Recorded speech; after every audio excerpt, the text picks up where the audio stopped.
Banners and bells.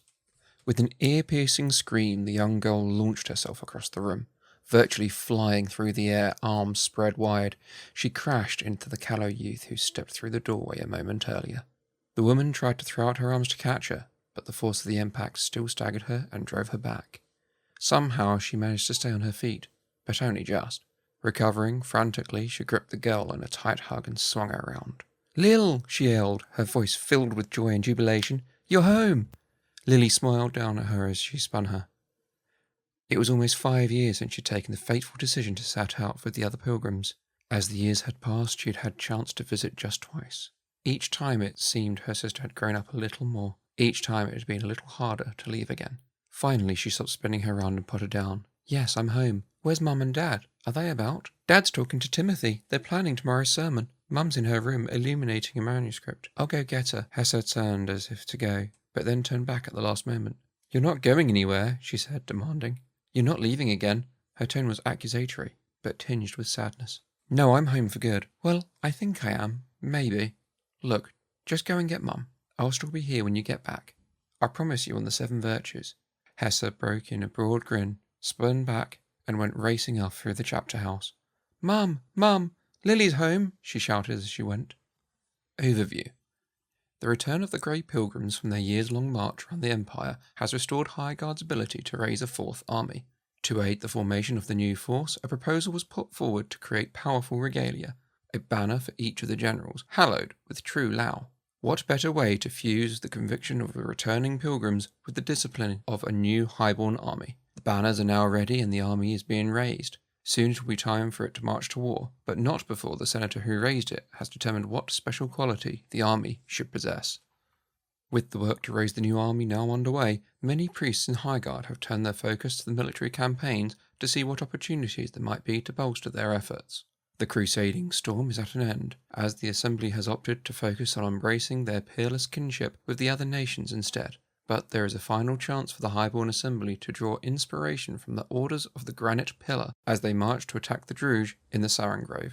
Finally, the judgments of the spring equinox bring good tidings for a change, a celebration of the faith as the synod works to create 7 powerful hallowed bells, 1 for each virtue, to be borne by virtuous citizens as they make a pilgrimage around the Empire. A highborn chapter, the Stone Library in the holy city of Bastion, have implored the Assembly of 9 not to allow this historic event to pass into history unrecorded. They hope that someone dependable on the Assembly will take the responsibility of ensuring that a scribe documents the key moments in this pilgrimage and communicates the details to them. But carrying a banner, the cost to raise the 4th Highborn army has been reduced to 80 mithril by the creation of 4 relic banners, 1 for each of the Highborn armies. 4 great standards have now been created and consecrated with true Lao. 3 have been formally presented by Jacob, benefactor of regalia, to the generals of the existing highborn armies.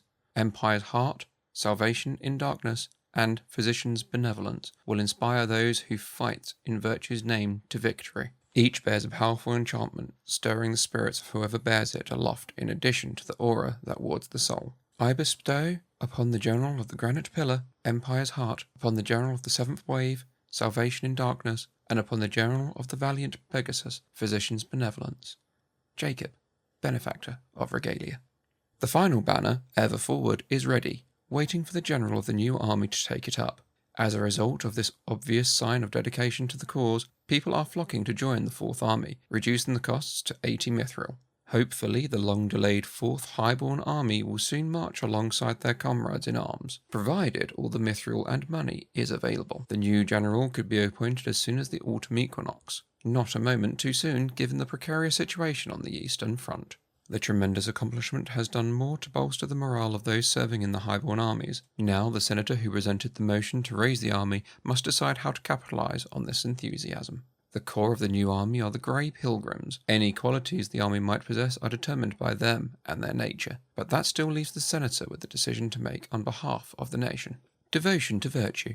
Can use the Armoured by Faith order when attacking. The army is able to draw on the pilgrims' devotion to virtue and their long experience facing many terrible threats as they travelled the length and breadth of the Empire. Armoured by their faith, their commitment will never waver, even in the face of terrifying monsters, overwhelming odds, or unimaginable cruelty. This commitment will be crucial once the war against the Valorn begins in earnest, The forests controlled by the enemy are filled with miasma that poisons the lungs and weakens the spirit. The army of the Valorn contains monstrous insects and horrifying threats that can quickly break an army. Those armoured by their faith will be ready to stand against this onslaught. Armoured by faith. Casualties suffered by this army are decreased by 1/10. The effectiveness of this army against the Valorn is improved. The army does not suffer additional casualties for fighting in a Valorn miasma. The Grey Pilgrims have faced countless threats during the years of their long pilgrimage around the Empire. Now they can employ those skills to support each other, bolstering their spirits as they face the enemy. Their experience fighting the monsters of the Valorn are particularly vital when facing this ancient enemy, which relies on its ferocity and terrifying miasma to overpower the army and tear them apart. The strategy of the Valorn is blunted when fighting against an army that is armoured by faith. Swift to battle. Can use the forced march order when attacking. Can use the desperate reinforcement order when defending. The Blackthorns are one of the 2 fast armies in the Empire, able to employ the Trods to move swiftly across the Empire to engage with the enemy. The many years the Grey Pilgrims marched alongside the Navarre and the Trods have helped them develop some of the same skills. The general could make use of this experience by eschewing the kind of heavy armour favoured by the cataphracts for the lighter travelling of the unconquered. That would make the new army fast, able to issue orders to carry out a forced march or commit to desperate reinforcement. Shoulder to shoulder. The army could be righteous, allowing them to issue orders to conduct a final stand. The Grey Pilgrims have faced death many times during their long pilgrimage around the Empire. The thought of passing into the labyrinth holds little fear for those who know that their virtuous deeds will soon see them return to this world. Bolstered by their faith and their achievements, they could be trained to stand and fight together, shoulder to shoulder, locking their shields and refusing to give ground no matter what the enemy does. Such loyalty can achieve incredible things if the army is willing to pay the ultimate sacrifice. The general could choose to make the new army righteous, which would allow them to make a final stand. Final stand. Any victory gained by the enemy converts to additional casualties taken by this army rather than territory gained. Each enemy victory point causes 100 additional casualties to this army until the army disbands. Sometimes a general needs to hold a position regardless of cost. A final stand trades Imperial lives for every inch of ground that would otherwise be lost. The order is rarely used. Even if the army is not wiped out, it will almost certainly be severely weakened. When an attacking force must not be allowed to gain territory or establish a beachhead, it is incredibly effective. March together. For 1 year, highborn congregations can support the new army as it fights the Valorn. Priests will save votes as normal and remain in their current assembly, but will receive no Lao. If 10 congregations preach support of the army, then casualties will be reduced by 10%. If 20 congregations preach support for the army, then territory conquered by the army will be increased by 10%. If the army engages the Valorn in the coming year, there will be an opportunity to maintain the ability for another year.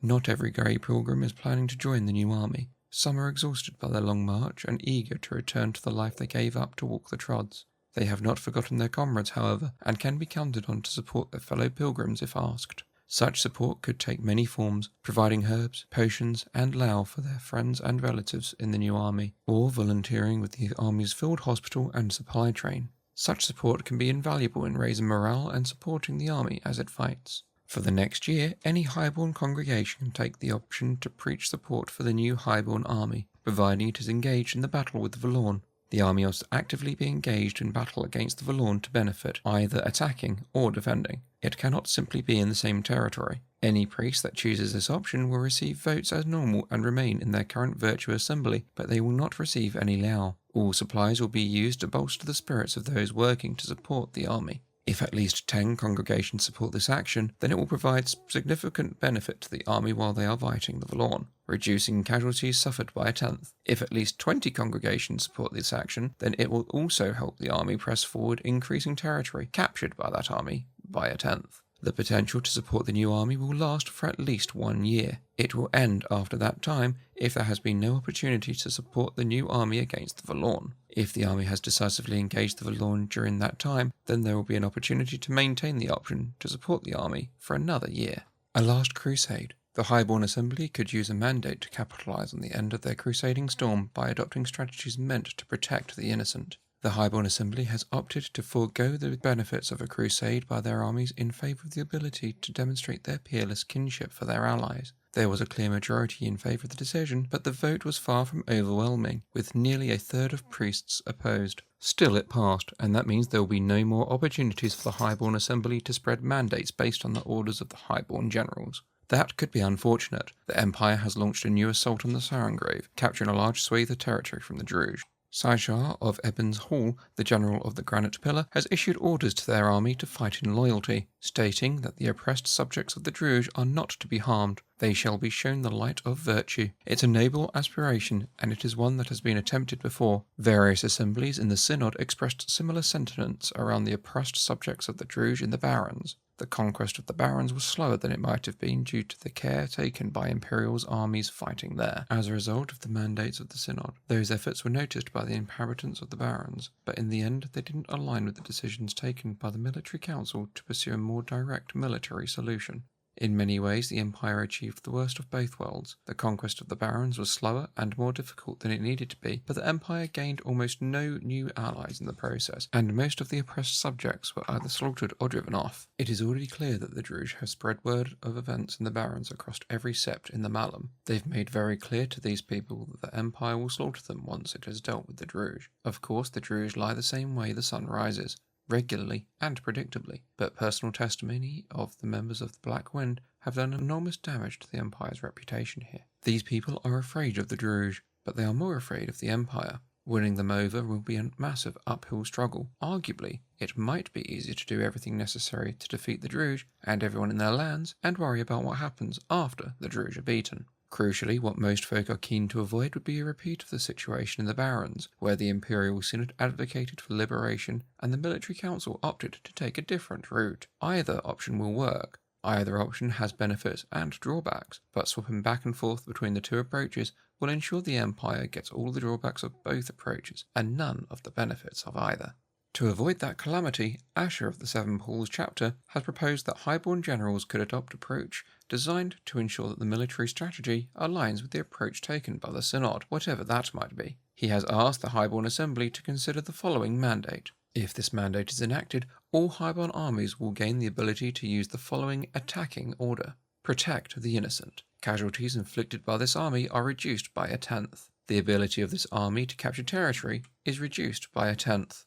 Any orders to an allied army in the same territory that increases casualties are changed to balanced attack. The presence of an army fighting to protect the innocent in a territory is always obvious to other armies in the same territory. Any highborn army instructed to protect the innocent will still push forward, but they will do so cautiously and with a focus to ensure that innocent bystanders are not to be harmed. The general's orders will identify who the army is seeking to protect, but provided they are clear, then the force will do everything it can do to save the lives of those the general ordered spared, even if that means stopping an allied Imperial army from attacking. This will inflame tensions between the two forces, but they will not come into armed conflict. Imperial discipline will be sufficient to prevent one Imperial soldier cutting down another, just. Progress will be slow because of the sacrifice needed to ensure that the innocent of all sides are protected. The army and their allies will kill less of the enemy simply because of the abundant caution shown by the soldiers. Any allied force in the same territory that submits the following orders: merciless onslaught, whatever it takes, triumphant charge, make them pay, cut them down, poison thorns, fire in the blood, or any similar order that increases casualties inflicted will be replaced with a balanced attack. Trying to protect the innocent does not prevent the enemy forces from issuing orders to spread bloodshed and mayhem, but it will help mitigate some of the worst effects. Asher's goal is simple. If the Highborn Assembly agrees that the campaign against the Druze should focus on liberation rather than annihilation, then this will send a powerful message to that effect to the Highborn generals and wider military council. But it would put the ability to dictate the terms of any campaign firmly in the hands of Highborn generals, rather than have the Assembly be involved in campaign strategy, and potentially working at odds with the Council's strategy. Asher would prefer the Empire to fight to liberate the oppressed septs of the Malum. Asher's strategy would not be enough by itself to produce results. If the Empire wants to try and win over the oppressed subjects of the Druze, avoid killing them is essential, but it won't be enough by itself. The Empire would also need to avoid curses that cause widespread casualties and other strategies that cause the death of those caught in the fighting between them and the Druze. They would need to find ways to open diplomatic channels with these groups and try to convince them that they could be trusted. Given the long and brutal history of the barons, that will be difficult, and as the barons have shown, these groups will have demands of their own. Peer into the future. The Highborn Assembly can use a statement of principle to invoke their peerless kinship with another nation of the Empire. The Assembly can't select the same nation 2 seasons running. The Highborn Assembly remain keen to work with their fellow nations, looking for ways they might express their peerless kinship to identify an opportunity to support the nation. As a result, for the foreseeable future, the Highborn Assembly can use a successful judgment to invoke their peerless kinship with another nation. The Assembly can choose any nation to help, provided they don't choose the same nation 2 seasons running. Asking Highguard to find ways to help a fellow nation will be bound to fail if they had already identified all the ways they could help the season before. Where possible, Highborn citizens will talk to the nation to find out what help would be most welcome. The statement of principle that the Assembly passes may try to identify a specific problem that they think is most urgent, or they could guide that conversation by indicating a single statement of principle passed that season or last by the peers nations assembly. Provided that statement passed the Assembly, indicating it had the support of the people of the nation, then attempts to provide peerless kinship would, where possible, focus on the issue identified in the statement.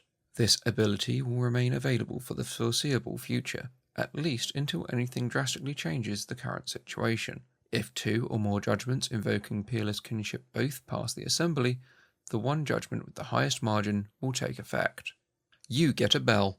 News of the decision to create 7 bells hallowed with Lao and bear them on pilgrimage around the Empire catches the imagination of the virtuous. There are still a number of questions surrounding this pilgrimage and these bells. The 7 virtuous assemblies have all passed judgments announcing a plan to hallow the 7 bells used in the coronation of the Empress. It appears that the Synod intends to use 7 doses of Lao to hallow each bell, and then take the bells on a pilgrimage around the Empire to inspire the faithful. It is a bold endeavour and one that fires the imagination of many. Laden with symbolism, it invites as many questions as it answers. According to the statements, the bells will be borne by virtuous souls, but who exactly will be chosen for this honour? It is possible that the Synod may have already found a way to answer that question, but if not, then it could be a vexing problem. Does each assembly plan to choose a citizen to honour, or will they ask the voice of virtue to bear this responsibility? Or will many different souls bear the bells as they go on their pilgrimage? What of the hallows themselves? What hallows will be chosen, and who will choose them? What will the names of the bells be, and how will they be chosen? How long will the pilgrimage last, and what route will it take? And what will happen to the bells when the pilgrimage is over? Obviously, the hallows will fade after a year, leaving only the faintest trace of the power they once held, but they will still be historic items. They might not be relics in the traditional sense. The Synod would need true Lao to make the hallows permanent for that to happen, but they will be a focal point of the great pilgrimage around the Empire. Even when the power fades, they will still be what the Imperial Orcs would call items of worth.